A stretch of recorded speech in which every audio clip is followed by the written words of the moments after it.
Shakespeare in the Dark. This year they're performing the Scottish play. Macbeth? No, Jackbeth. Okay. The story of a 7-foot-tall female bodybuilder. She's got the heart of gold and a voice as deep as the mighty Mississippi. Well, she sounds like quite a woman. What's the problem with her? So I'm going to do you a favor. I'm going to narrow it down. Why don't you tell us some spots people can go to for 4th of July? Absolutely.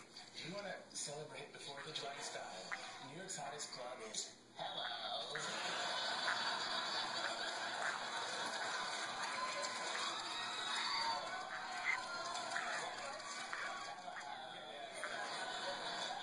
This place has everything. Rafties, Yeti cabs, pedicabs driven by Yankees. Sailboats, a woman with nowhere to turn.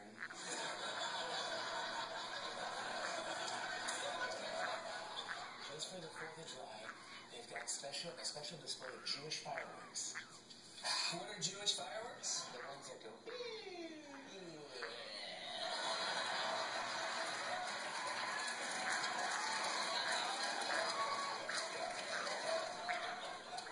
The whole thing is hosted by cross-dressing founding father Benjamin Franklin. And if there's a lightning storm, he'll tie a key to the end of it. The end of the study? No, honey, it's kite. This year, on America's birthday, give her what she really wants: a hearty salute and a human R2-D2. And I'm sorry, for those of us who don't know, what is a human R2-D2? It's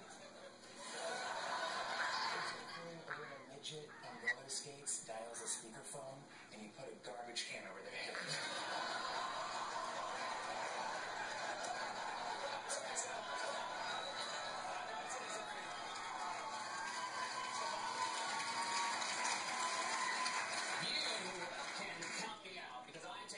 To the beach, and I invite you, but there's only room for 2 in our convertible.